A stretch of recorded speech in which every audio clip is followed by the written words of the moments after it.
سورۃ الفاتحہ۔ سورہ فاتحہ کا تعارف، مقام نزول۔ اکثر علماء کے نزدیک سورہ فاتحہ مکہ مکرمہ میں نازل ہوئی ہے۔ امام مجاہد رحمۃ اللہ تعالی علیہ فرماتے ہیں سورہ فاتحہ مدینہ منورہ میں نازل ہوئی ہے، اور ایک قول یہ ہے کہ سورہ فاتحہ 2 مرتبہ نازل ہوئی، ایک مرتبہ مکہ مکرمہ میں اور دوسری مرتبہ مدینہ منورہ میں نازل ہوئی ہے۔ آیات، کلمات اور حروف کی تعداد، اس صورت میں ایک رکوع، 7 آیتیں، 27 کلمے اور 140 حروف ہیں۔ سورہ فاتحہ کے اسماء اور ان کی وجہ تسمیہ۔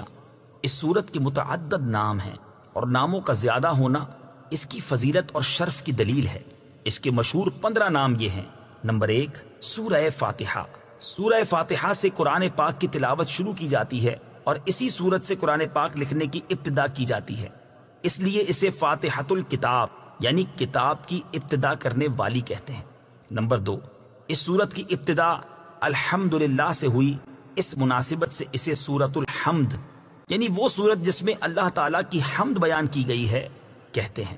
نمبر 3 اور 4، سورہ فاتحہ قرآن پاک کی اصل ہے، اس بنا پر اسے ام القرآن اور ام الکتاب کہتے ہیں۔ نمبر 5، یہ سورت نماز کی ہر رکعت میں پڑھی جاتی ہے، یا یہ سورت 2 مرتبہ نازل ہوئی ہے، اس وجہ سے اسے السبع المثانی یعنی بار بار پڑھی جانے والی یا ایک سے زائد مرتبہ نازل ہونے والی 7 آیتیں کہا جاتا ہے۔ نمبر 6، 7 اور 8، دین کے بنیادی امور کا جامع ہونے کی وجہ سے سورہ فاتحہ کو سورۃ الکنز، سورۃ الوافیہ اور سورۃ الکافیہ کہتے ہیں۔ نمبر 9 اور 10، شفا کا باعث ہونے کی وجہ سے اسے سورۃ الشفا اور سورۃ الشافیہ کہتے ہیں۔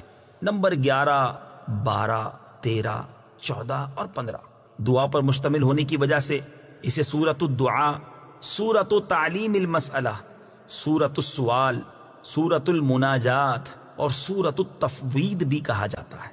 سورہ فاتحہ کے فضائل۔ احادیث میں سورت کے بہت سے فضائل بیان کیے گئے، ان میں سے 4 فضائل بیان کرتا ہوں۔ نمبر 1، بخاری شریف کی حدیث ہے، حضرت ابو سعید بن معلا رضی اللہ تعالی عنہ فرماتے ہیں، میں نماز پڑھ رہا تھا تو مجھے نبی کریم صلی اللہ تعالی علیہ وسلم نے بلایا، لیکن میں نے جواب نہ دیا۔ جب نماز سے فارغ ہو کر بارگاہ رسالت صلی اللہ تعالی علیہ وسلم میں حاضر ہوا، میں نے عرض کی، یا رسول اللہ صلی اللہ تعالی علیہ وسلم، میں نماز پڑھ رہا تھا۔ تاجدار رسالت صلی اللہ تعالی علیہ وسلم نے ارشاد فرمایا، کیا اللہ تعالیٰ نے یہ نہیں فرمایا، استجیبوا للہ وللرسول اذا دعاکم، اللہ اور اس کے رسول کی بارگاہ میں حاضر ہو جاؤ جب وہ تمہیں بلائیں۔ پھر ارشاد فرمایا، کیا میں تمہیں تمہارے مسجد سے نکلنے سے پہلے قرآن کریم کی سب سے عظیم سورت نہ سکھاؤں؟ پھر آپ علیہ الصلوۃ والسلام نے میرا ہاتھ پکڑ لیا۔ جب ہم نے نکلنے کا ارادہ کیا تو میں نے عرض کی، یا رسول اللہ صلی اللہ تعالی علیہ وسلم، آپ نے فرمایا تھا کہ میں ضرور تمہیں قرآن مجید کی سب سے عظمت والی سورت سکھاؤں گا۔ ارشاد فرمایا، وہ سورت الحمدللہ رب العالمین ہے، یہی 7 مثانی اور قرآن عظیم ہے جو مجھے عطا فرمائی گئی۔ نمبر 2، مسلم شریف کی حدیث ہے، حضرت عبداللہ ابن عباس رضی اللہ تعالی عنہما فرماتے ہیں، ایک فرشتہ آسمان سے نازل ہوا اور اس نے سید المرسلین صلی اللہ تعالی علیہ وسلم کی بارگاہ میں سلام پیش کر کے عرض کی، یا رسول اللہ صلی اللہ تعالی علیہ وسلم، آپ کو ان 2 نوروں کی بشارت ہو جو آپ کے علاوہ اور کسی نبی کو عطا نہیں کیے گئے، اور وہ 2 نور یہ ہیں، نمبر 1 سورہ فاتحہ، نمبر 2 سورہ بقرہ کی آخری آیتیں۔ نمبر 3، حضرت ابی بن کعب رضی اللہ تعالی عنہ سے روایت ہے، حضور پر نور صلی اللہ تعالی علیہ وسلم نے ارشاد فرمایا، اللہ تعالیٰ نے تورات اور انجیل میں ام القرآن کی مثل کوئی سورت نازل نہیں فرمائی۔ نمبر 4، حضرت عبد الملک بن عمیر رضی اللہ تعالی عنہ سے روایت ہے، نبی کریم صلی اللہ تعالی علیہ وسلم نے ارشاد فرمایا، سورہ فاتحہ ہر مرض کے لیے شفا ہے۔ سورہ فاتحہ کے مضامین۔ اس سورت میں یہ مضامین بیان کیے گئے ہیں۔ نمبر 1، اس سورت میں اللہ تعالیٰ کی حمد و ثنا کا بیان ہے۔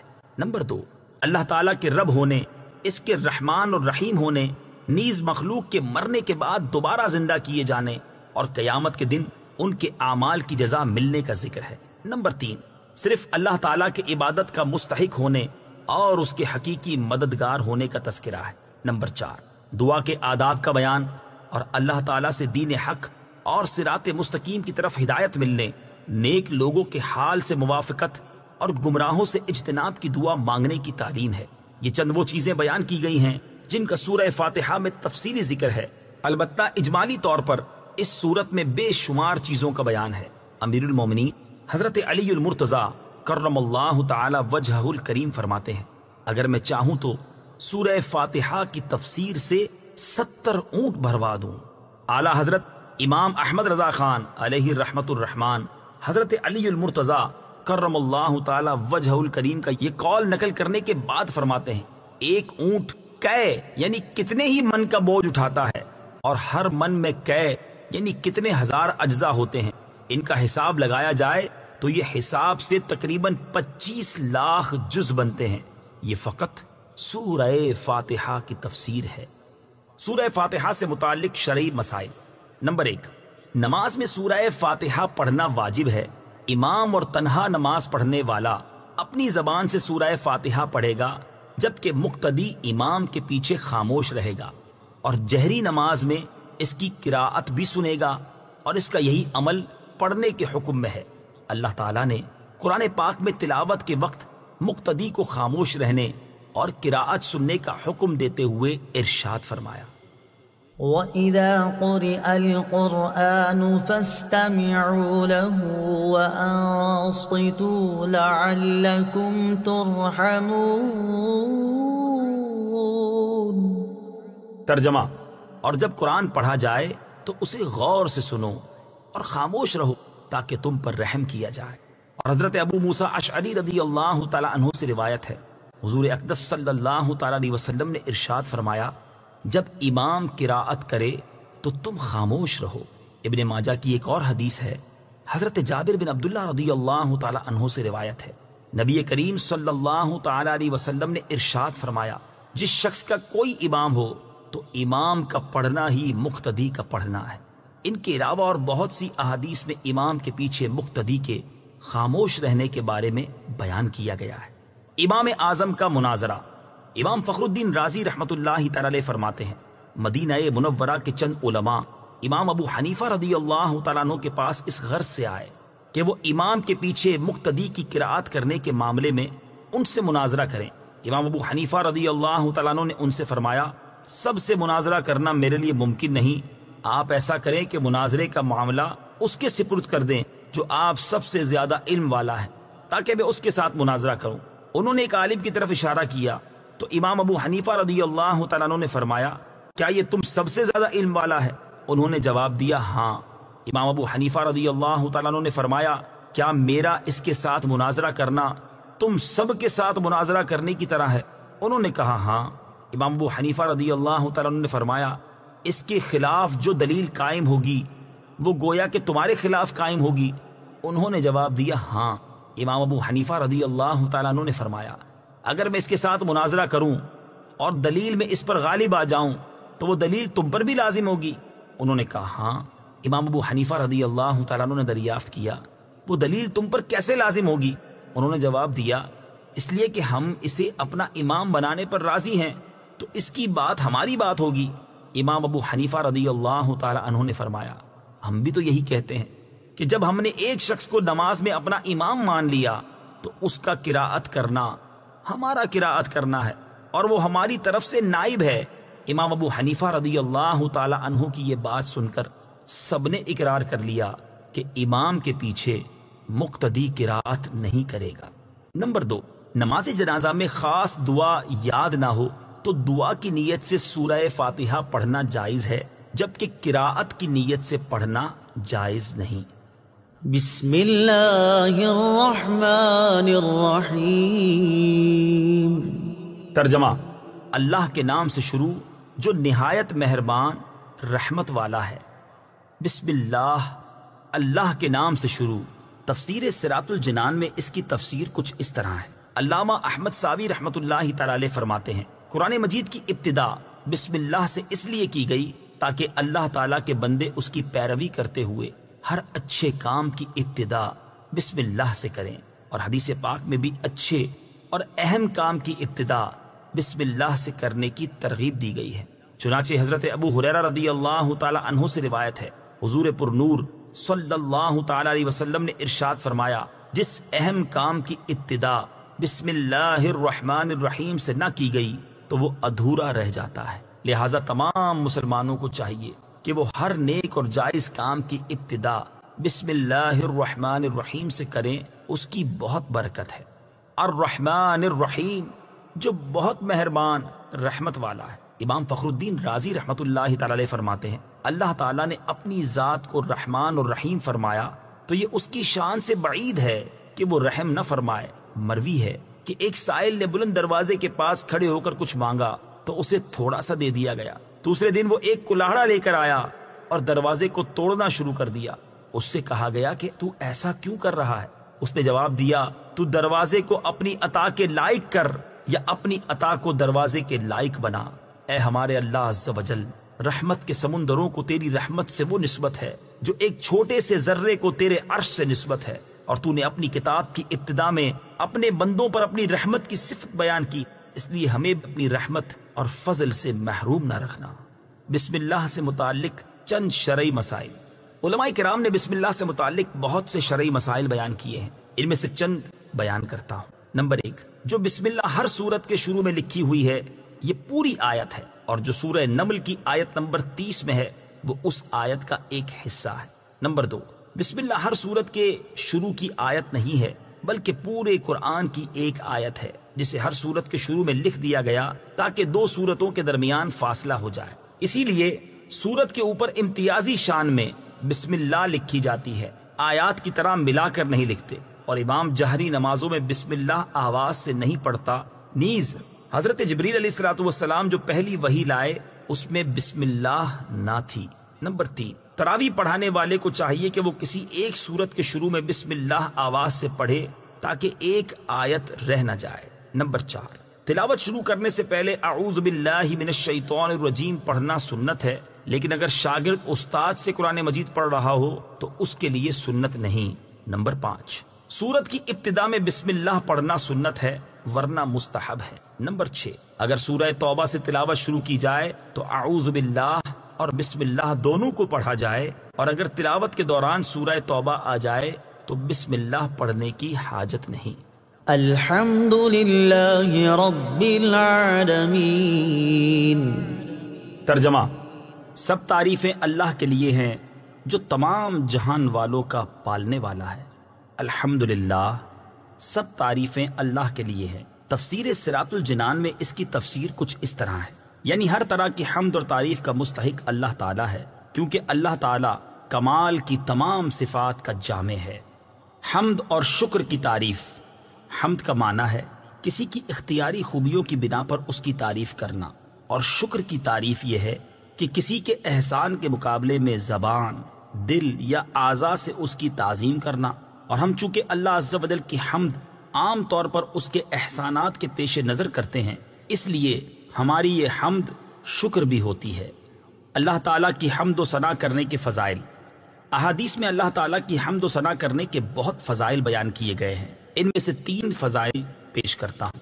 نمبر 1، مسلم شریف کی حدیث ہے، حضرت انس بن مالک رضی اللہ تعالی عنہ سے روایت ہے، نبی اکرم صلی اللہ تعالی علیہ وسلم نے ارشاد فرمایا، اللہ تعالیٰ بندے کی اس بات سے خوش ہوتا ہے کہ وہ کچھ کھائے تو اللہ تعالیٰ کی حمد کرے، اور کچھ پیے تو اللہ تعالیٰ کی حمد کرے۔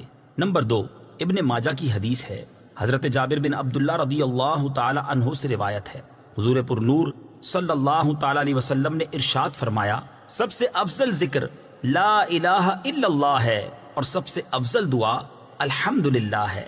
نمبر 3، ابن ماجہ ہی کی حدیث ہے، حضرت انس بن مالک رضی اللہ تعالی عنہ سے روایت ہے، حضور اقدس صلی اللہ تعالی علیہ وسلم نے ارشاد فرمایا، جب اللہ تعالیٰ اپنے بندے پر کوئی نعمت نازل فرماتا ہے اور وہ نعمت ملنے پر الحمدللہ کہتا ہے تو یہ حمد اللہ تعالیٰ کے نزدیک اس دی گئی نعمت سے زیادہ افضل ہے۔ حمد سے متعلق شرعی حکم۔ خطبے میں حمد واجب، کھانے کے بعد مستحب، چھینک آنے کے بعد سنت، حرام کام کے بعد حرام، اور بعض صورتوں میں کفر ہے۔ للہ، اللہ کے لیے۔ اللہ اس ذات اعلیٰ کا عظمت والا نام ہے جو تمام کمال والی صفتوں کی جامع ہے۔ اور بعض مفسرین نے اس لفظ کے معنی بھی بیان کیے، جیسے اس کا ایک معنی ہے عبادت کا مستحق، دوسرا معنی ہے وہ ذات جس کی معرفت میں عقلیں حیران ہیں، تیسرا معنی ہے وہ ذات جس کی بارگاہ میں سکون حاصل ہوتا ہے، اور چوتھا معنی ہے وہ ذات کہ مصیبت کے وقت جس کی پناہ تلاش کی جائے۔ رب العالمین، جو سارے جہان والوں کا مالک ہے۔ تفسیر صراط الجنان میں اس کی تفسیر کچھ اس طرح ہے، لفظ رب کے کئی معنی ہیں، جیسے سید، مالک، معبود، ثابت، مصلح اور بتدریج مرتبہ کمال تک پہنچانے والا، اور اللہ تعالیٰ کے علاوہ ہر موجود چیز کو عالم کہتے ہیں، اور اس میں تمام مخلوقات داخل ہیں۔ الرحمن الرحیم۔ ترجمہ: بہت مہربان، رحمت والا۔ الرحمن، بہت مہربان۔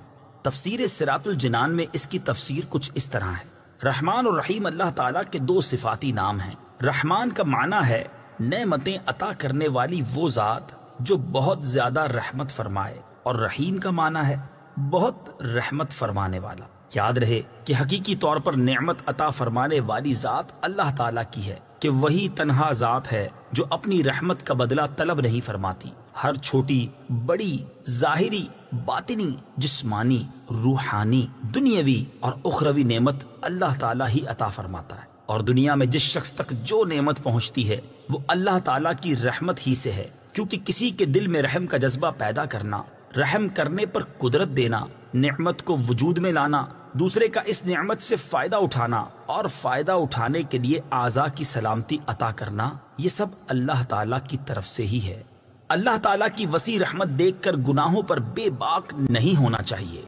ابو عبداللہ محمد بن احمد قرطبی رحمت اللہ تعالی علیہ فرماتے ہیں، اللہ تعالیٰ نے رب العالمین کے بعد اپنے دو اوصاف رحمان اور رحیم بیان فرمائے۔ اس کی وجہ یہ ہے کہ جب اللہ تعالیٰ نے فرمایا کہ وہ رب العالمین ہے، تو اس سے سننے اور پڑھنے والے کے دل میں اللہ تعالیٰ کی عظمت کی وجہ سے اس کا خوف پیدا ہوا، تو اس کے ساتھ ہی اللہ تعالیٰ کے دو اوصاف رحمان اور رحیم ذکر کر دیے گئے، جن کے ضمن میں اللہ تعالیٰ کی اطاعت کرنے کی ترغیب ہے۔ یوں ترہیب اور ترغیب دونوں کا بیان ہو گیا، تاکہ بندہ اللہ تعالیٰ کی اطاعت کرنے کی طرف اچھی طرح راغب ہو اور اس کی نافرمانی کرنے سے رکنے کی خوب کوشش کرے۔ قرآن مجید میں اور مقامات پر اللہ تعالیٰ کی رحمت اور اس کے عذاب دونوں کو واضح طور پر ایک ساتھ ذکر کیا گیا ہے۔ چنانچہ اللہ تعالیٰ ارشاد فرماتا ہے، نبئ عبادی انی انا الغفور الرحیم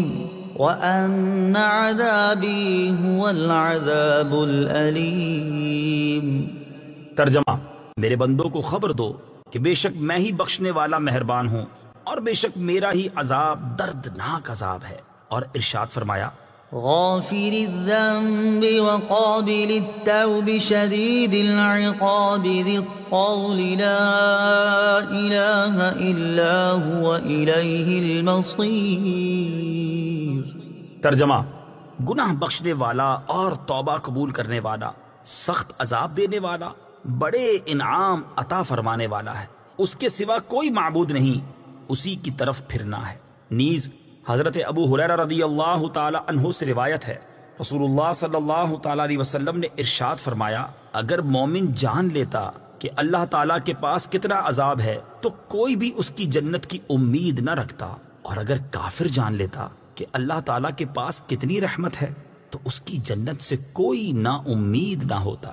لہٰذا ہر مسلمان کو چاہیے کہ وہ امید اور خوف کے درمیان رہے، اور اللہ تعالیٰ کی رحمت کی وسعت دیکھ کر گناہوں پر بے باک نہ ہو، اور نہ ہی اللہ تعالیٰ کے عذاب کی شدت دیکھ کر اس کی رحمت سے مایوس ہو۔ کسی کو رحمان اور رحیم کہنے کے بارے میں شرعی حکم، اللہ تعالیٰ کے علاوہ کسی اور کو رحمان کہنا جائز نہیں، جبکہ رحیم کہا جا سکتا ہے، جیسے قرآن مجید میں اللہ تعالیٰ نے اپنے حبیب صلی اللہ تعالیٰ علیہ وسلم کو بھی رحیم فرمایا ہے۔ چنانچہ ارشاد باری تعالیٰ ہے، لقد جاءكم رسول من أنفسكم عزيز عليه ما عنتم حريص عليكم بالمؤمنين رؤوف رحيم۔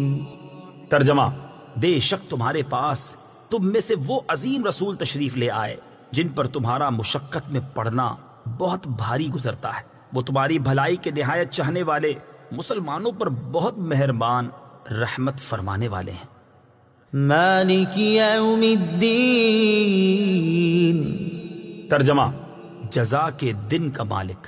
مالک یوم الدین، جزا کے دن کا مالک۔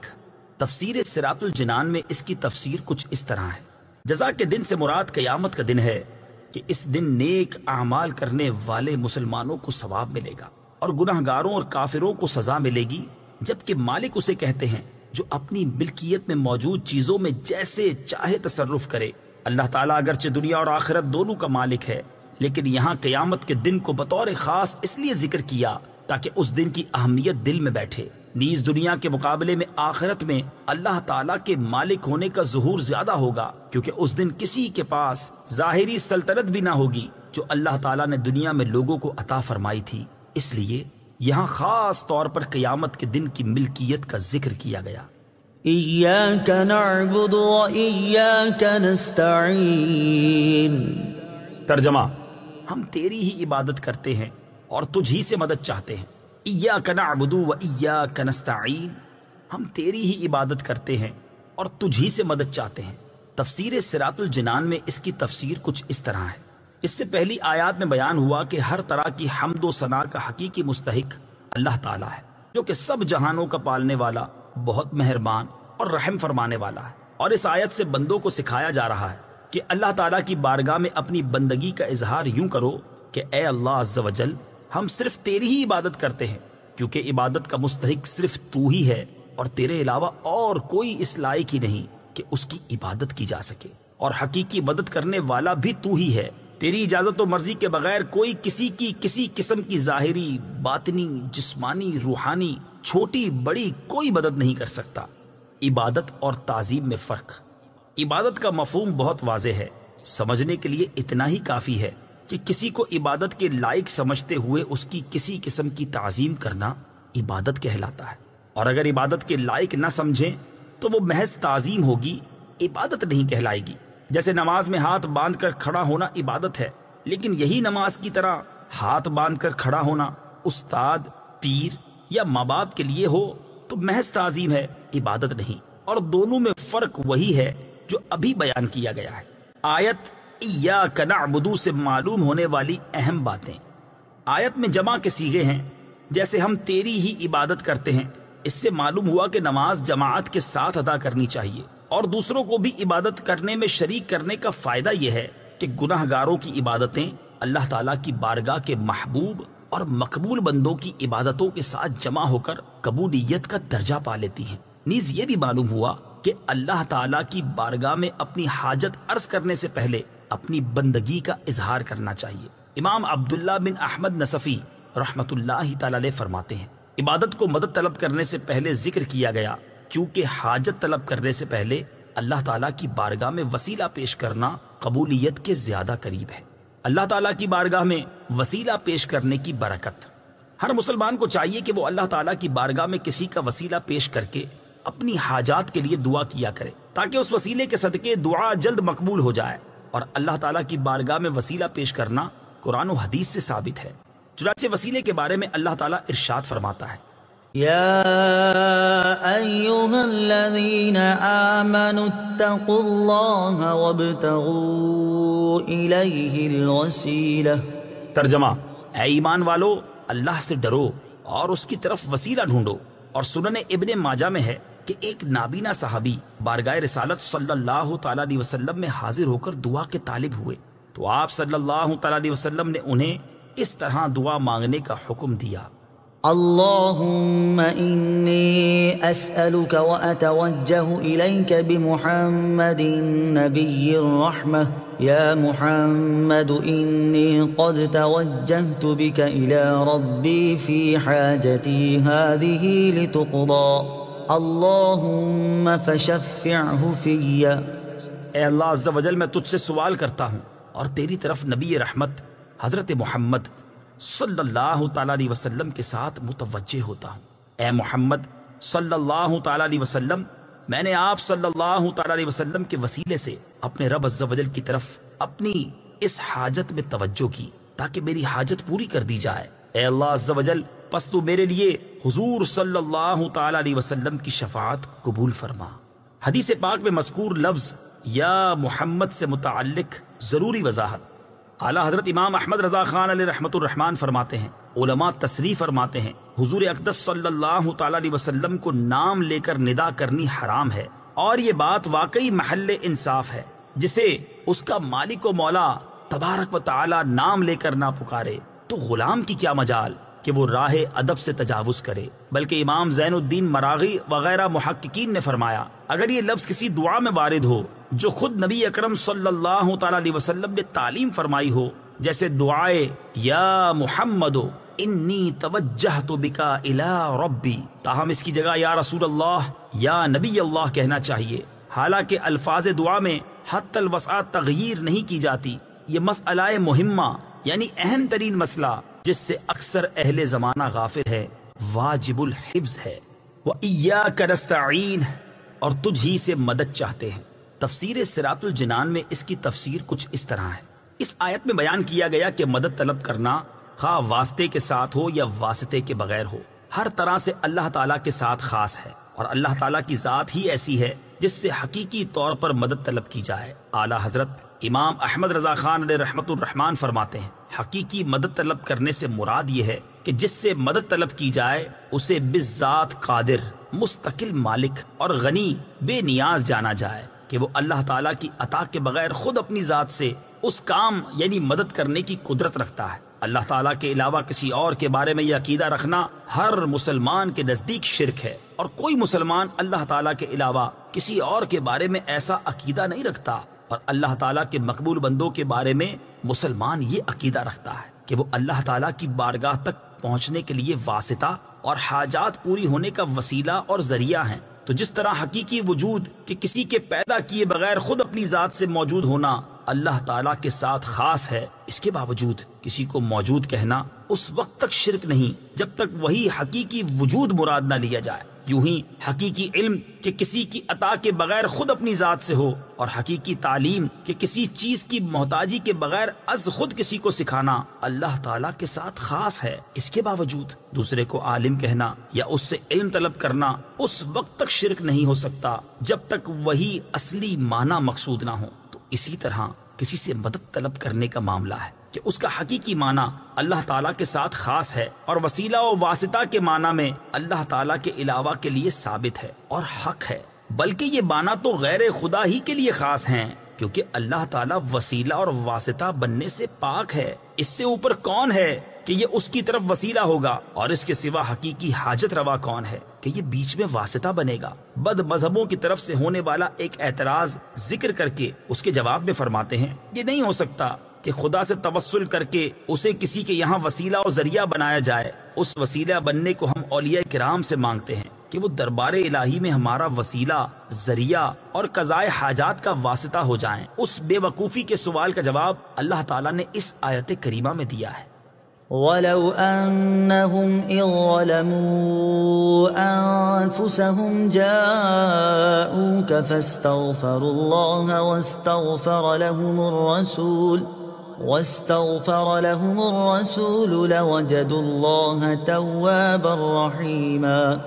ترجمہ، اور جب وہ اپنی جانوں پر ظلم یعنی گناہ کر کے تیرے پاس حاضر ہوں اور اللہ سے معافی چاہیں اور معافی مانگیں ان کے لیے رسول، تو بے شک اللہ کو توبہ قبول کرنے والا مہربان پائیں گے۔ کیا اللہ تعالیٰ اپنے آپ نہیں بخش سکتا تھا؟ پھر کیوں یہ فرمایا کہ اے نبی تیرے پاس حاضر ہوں اور تو اللہ سے ان کی بخشش چاہے تو یہ دولت و نعمت پائیں؟ یہی ہمارا مطلب ہے جو قرآن کی آیت صاف فرما رہی ہے۔ زیر تفسیر آیت کریمہ کے بارے میں مزید تفصیل جاننے کے لیے فتاوی رضویہ کی 21ویں جلد میں موجود اعلیٰ حضرت امام احمد رضا خان علیہ رحمۃ الرحمان کا رسالہ برکات الامداد لأہل الاستمداد یعنی مدد طلب کرنے والوں کے لیے امداد کی برکتیں، اس کا مطالعہ فرمائیں۔ اللہ تعالیٰ کی عطا سے بندوں کا مدد کرنا اللہ تعالیٰ ہی کا مدد کرنا ہوتا ہے۔ یاد رہے کہ اللہ تعالیٰ اپنے بندوں کو دوسروں کی مدد کرنے کا اختیار دیتا ہے، اور اس اختیار کی بنا پر ان بندوں کا مدد کرنا اللہ تعالیٰ ہی کا مدد کرنا ہوتا ہے۔ جیسے غزوہ بدر میں فرشتوں نے آ کر صحابہ کرام رضی اللہ تعالیٰ عنہم کی مدد کی، لیکن اللہ تعالیٰ نے ارشاد فرمایا وَلَقَدْ نَصَرَكُمُ اللَّهُ بِبَدْرٍ وَأَنْتُمْ أَذِلَّةٌ۔ ترجمہ: اور بے شک اللہ نے بدر میں تمہاری مدد کی جب تم بالکل بے سر و سامان تھے۔ یہاں فرشتوں کی مدد کو اللہ تعالیٰ کی مدد کہا گیا۔ اس کی وجہ یہی ہے کہ فرشتوں کو مدد کرنے کا اختیار اللہ تعالیٰ کے دینے سے ہے، تو حقیقتاً یہ اللہ تعالیٰ ہی کی مدد ہوئی۔ یہی معاملہ انبیاء کرام علیہم الصلوۃ والسلام اور اولیاء اعظام رحمۃ اللہ تعالیٰ علیہم کا ہے کہ وہ اللہ عز و جل کی عطا سے مدد کرتے ہیں، اور حقیقتاً وہ مدد اللہ تعالیٰ کی ہوتی ہے۔ جیسے حضرت سلیمان علیہ نبینا علیہ الصلوۃ والسلام نے اپنے وزیر حضرت آصف بن برخیہ رضی اللہ تعالیٰ عنہ سے تخت لانے کا فرمایا، اور انہوں نے پلک جھپکنے میں تخت حاضر کر دیا۔ اس پر انہوں نے فرمایا، ھذا من فضل ربی، یہ میرے رب کے فضل سے ہے۔ اور تاجدار رسالت صلی اللہ تعالیٰ علیہ وسلم کی سیرت مبارکہ میں مدد کرنے کی تو اتنی مثالیں موجود ہیں کہ اگر سب جمع کی جائیں تو ایک ضخیم کتاب مرتب ہو سکتی ہے۔ ان میں سے چند مثالیں یہ ہیں۔ نمبر 1، صحیح بخاری میں ہے، نبی کریم علیہ الصلوۃ والسلام نے تھوڑے سے کھانے سے پورے لشکر کو سیر کیا۔ نمبر 2، بخاری شریف ہی میں ہے، آپ صلی اللہ تعالیٰ علیہ وسلم نے دودھ کے ایک پیالے سے 70 صحابہ کو سیراب کر دیا۔ نمبر 3، یہ بھی بخاری شریف میں ہے، انگلیوں سے پانی کے چشمے جاری کر کے 1400 یا اس سے بھی زائد افراد کو سیراب کر دیا۔ نمبر 4، لعاب دہن سے بہت سے لوگوں کو شفا عطا فرمائی، اور یہ تمام مددیں چونکہ اللہ تعالیٰ کی عطا کردہ طاقت سے تھی، لہٰذا سب اللہ تعالیٰ کی ہی مددیں ہیں۔ اس بارے میں مزید تفصیل کے لیے فتاوی رضویہ کی 30ویں جلد میں موجود اعلیٰ حضرت امام اہل سنت مولانا شاہ امام احمد رضا خان علیہ رحمت الرحمان کے رسالے الامن والعلا لناعت المصطفیٰ بدافع البلا، یعنی نعت مصطفیٰ صلی اللہ تعالیٰ علیہ وسلم بیان کرنے والوں کے لیے انعامات کا مطالعہ فرمائیے۔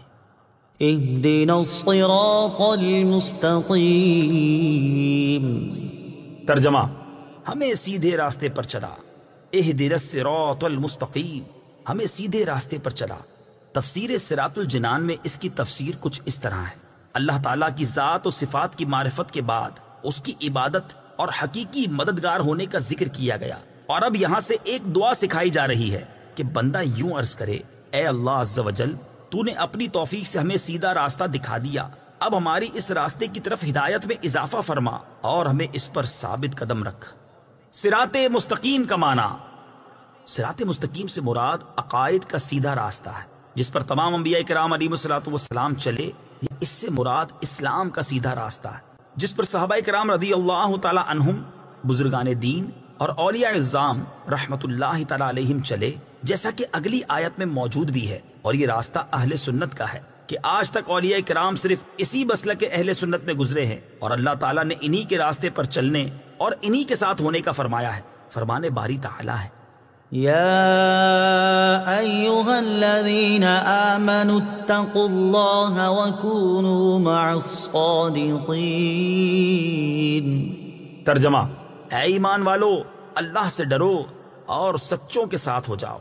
ابن ماجہ کی حدیث ہے، حضرت انس رضی اللہ تعالیٰ عنہ سے روایت ہے، سید المرسلین صلی اللہ تعالیٰ علیہ وسلم نے ارشاد فرمایا، بے شک میری امت کبھی گمراہی پر جمع نہیں ہوگی، اور جب تم لوگوں میں اختلاف دیکھو تو تم پر لازم ہے کہ سواد اعظم یعنی مسلمانوں کے بڑے گروہ کے ساتھ ہو جاؤ۔ ترمذی شریف کی حدیث ہے، حضرت عبداللہ بن عمر رضی اللہ تعالیٰ عنہما سے روایت ہے، نبی اکرم صلی اللہ تعالیٰ علیہ وسلم نے ارشاد فرمایا، بنی اسرائیل 72 فرقوں میں تقسیم ہو گئے تھے، اور میری امت 73 فرقوں میں تقسیم ہو جائے گی، ان میں سے ایک کے علاوہ سب جہنم میں جائیں گے۔ صحابہ کرام نے عرض کی، یا رسول اللہ صلی اللہ تعالی علیہ وسلم، نجات پانے والا فرقہ کون سا ہے؟ ارشاد فرمایا، وہ اس طریقے پر ہوگا جس پر میں اور میرے صحابہ ہیں۔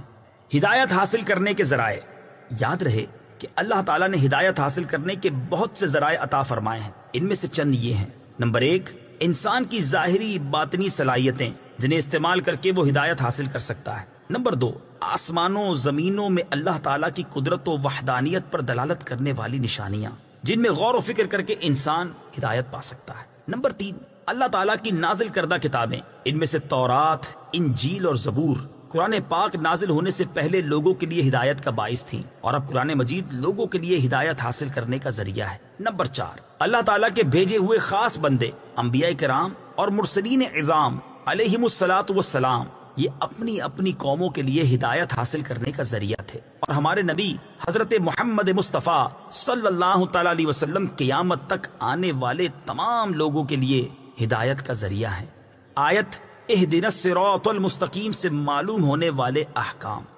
اس آیت سے 3 باتیں معلوم ہوئیں۔ نمبر 1، ہر مسلمان کو اللہ تعالیٰ سے سیدھے راستے پر ثابت قدمی کی دعا مانگنی چاہیے، کیونکہ سیدھا راستہ منزل مقصود تک پہنچا دیتا ہے اور ٹیڑھا راستہ مقصود تک نہیں پہنچاتا۔ اللہ تعالیٰ ارشاد فرماتا ہے کہ عقل والے اس طرح دعا مانگتے ہیں: ربنا لا تزغ قلوبنا بعد إذ هديتنا وهب لنا من لدنك رحمة إنك أنت الوهاب۔ ترجمہ: اے ہمارے رب، تو نے ہمیں ہدایت عطا فرمائی ہے، اس کے بعد ہمارے دلوں کو ٹیڑھا نہ کر اور ہمیں اپنے پاس سے رحمت عطا فرما، بے شک تو بڑا عطا فرمانے والا ہے۔ ترمذی شریف کی حدیث ہے، حضرت انس رضی اللہ تعالی عنہ فرماتے ہیں، حضور پرنور صلی اللہ تعالی علیہ وسلم کثرت سے یہ دعا فرمایا کرتے تھے: یا مقلب القلوب ثبت قلبی علی دینک، اے دلوں کو پھیرنے والے، میرے دل کو اپنے دین پر ثابت قدم رکھ۔ تو میں نے عرض کی: یا رسول اللہ صلی اللہ تعالی علیہ وسلم، ہم آپ پر اور جو کچھ آپ لائے ہیں اس پر ایمان رکھتے ہیں، تو کیا آپ کو ہمارے بارے میں کوئی خوف ہے؟ رسول پاک صلی اللہ تعالی علیہ وسلم نے ارشاد فرمایا: ہاں، بے شک دل اللہ تعالیٰ کی شان کے لائق اس کی انگلیوں میں سے 2 انگلیوں کے درمیان ہیں، وہ جیسے چاہتا ہے انہیں پھیر دیتا ہے۔ نمبر 2، عبادت کرنے کے بعد بندے کو دعا میں مشغول ہونا چاہیے۔ نمبر 3، صرف اپنے لیے دعا نہیں مانگنی چاہیے بلکہ سب مسلمانوں کے لیے دعا مانگنی چاہیے، کہ اس طرح دعا زیادہ قبول ہوتی ہے۔ صراط الذين أنعمت عليهم غير المغضوب عليهم ولا الضالين۔ ترجمہ: ان لوگوں کا راستہ جن پر تو نے احسان کیا، نہ کہ ان کا راستہ جن پر غضب ہوا اور نہ بہکے ہوئوں کا۔ صراط الذین انعمت علیہم، ان لوگوں کا راستہ جن پر تو نے احسان کیا۔ تفسیر صراط الجنان میں اس کی تفسیر کچھ اس طرح ہے۔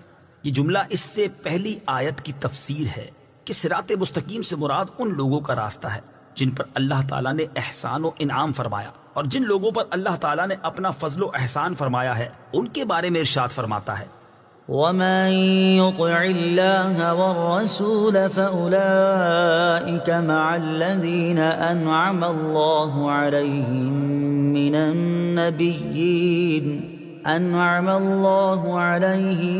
من النبيين والصديقين والشهداء والصالحين وحسن أولئك رفيقا۔ ترجمہ: اور جو اللہ اور رسول کی اطاعت کرے تو وہ ان لوگوں کے ساتھ ہوں گے جن پر اللہ نے فضل کیا، یعنی انبیاء اور صدیقین اور شہداء اور صالحین، اور یہ کتنے اچھے ساتھی ہیں۔ آیت صراط الذین انعمت علیہم سے معلوم ہونے والے مسائل۔ اس آیت سے 2 باتیں معلوم ہوئیں۔ نمبر 1، جن امور پر بزرگان دین کا عمل رہا وہ صراط مستقیم میں داخل ہے۔ نمبر 2، امام فخر الدین رازی رحمت اللہ تعالی علیہ فرماتے ہیں، بعض مفسرین نے فرمایا کہ اہدنا الصراط المستقیم کے بعد صراط الذین انعمت علیہم کو ذکر کرنا اس بات کی دلیل ہے کہ مرید ہدایت اور مکاشفہ کے مقامات تک اسی صورت پہنچ سکتا ہے جب وہ کسی ایسے پیر کامل کی پیروی کرے جو درست راستے کی طرف اس کی رہنمائی کرے، غلطیوں اور گمراہیوں کی جگہوں سے اسے بچائے، کیونکہ اکثر لوگوں پر نقص غالب ہے اور ان کی عقل حق کو سمجھنے، صحیح اور غلط میں امتیاز کرنے سے قاصر ہیں۔ تو ایک ایسے کامل شخص کا ہونا ضروری ہے جس کی ناقص شخص پیروی کرے، یہاں تک کہ اس کامل شخص کی عقل کے نور سے اس ناقص شخص کی عقل بھی مضبوط ہو جائے، تو اس صورت میں وہ سعادتوں کے درجات اور کمالات کی بلندیوں تک پہنچ سکتا ہے۔ غیر المغضوب علیہم ولا الضالین، نہ کہ ان کا راستہ جن پر غضب ہوا اور نہ بہکے ہوئوں کا۔ اس کی تفسیر صراط الجنان میں ہے۔ جن پر اللہ تعالیٰ کا غضب ہوا ان سے مراد یہودی اور بہکے ہوئوں سے مراد عیسائی ہیں، جیسا کہ سنن ترمذی جلد 4 صفحہ 444 حدیث نمبر 2964 میں ہے، اور امام فخر الدین رازی رحمت اللہ تعالی علیہ نے یہ بھی لکھا ہے کہ جن پر غضب ہوا ان سے مراد بد عمل ہیں اور بہکے ہوں سے مراد بد عقیدہ لوگ ہیں۔ ہر مسلمان کو چاہیے کہ وہ عقائد، اعمال، سیرت، صورت ہر اعتبار سے یہودیوں، عیسائیوں اور تمام کفار سے الگ رہے، نہ ان کے طور طریقے اپنائے اور نہ ہی ان کے رسم و رواج اور فیشن اختیار کرے، اور ان کی دوستیوں اور صحبتوں سے دور رہتے ہوئے اپنے آپ کو قرآن و سنت کے سانچے میں ڈھالنے میں ہی اپنے لیے دونوں جہان کی سعادت تصور کرے۔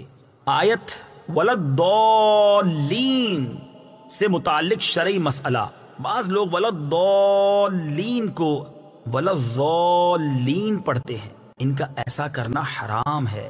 اعلیٰ حضرت امام احمد رضا خان علیہ الرحمت الرحمان فرماتے ہیں ضاد، ظا، ذال، زا سب حروف متباینہ متغائرہ یعنی ایک دوسرے سے جدا جدا حروف ہیں، ان میں سے کسی کو دوسرے سے تلاوت قرآن میں قصدن بدلنا، اس کی جگہ اسے پڑھنا، نماز میں ہو خواہ بیرون نماز، حرام قطعی و گناہ عظیم، افتراء علی اللہ و تحریف کتاب کریم ہے۔ اس مسئلے کے بارے میں دلائل کے ساتھ تفصیلی معلومات حاصل کرنے کے لیے فتاوی رضویہ کی 6 جلد میں موجود ان رسائل کا مطالعہ فرمائیں۔ نمبر 1، نعم الزاد لروم الضاد یعنی ضاد کی ادائیگی کا بہترین طریقہ۔ نمبر 2، الجام الصاد عن سنن الضاد ضاد کی ادائیگی کے غلط اور صحیح طریقوں کا بیان۔ آمین اس کا ایک معنی ہے اے اللہ عز و جل تو قبول فرما، دوسرا معنی ہے اے اللہ عز و جل تو ایسا ہی فرما۔ آمین سے متعلق شرعی مسائل۔ نمبر 1، یہ قرآن مجید کا کلمہ نہیں ہے۔ نمبر 2، نماز کے اندر اور نماز سے باہر جب بھی سورہ فاتحہ ختم کی جائے تو اس کے بعد آمین کہنا سنت ہے۔ نمبر 3، احناف کے نزدیک نماز میں آمین بلند آواز سے نہیں بلکہ آہستہ کہی جائے گی۔ صدق اللہ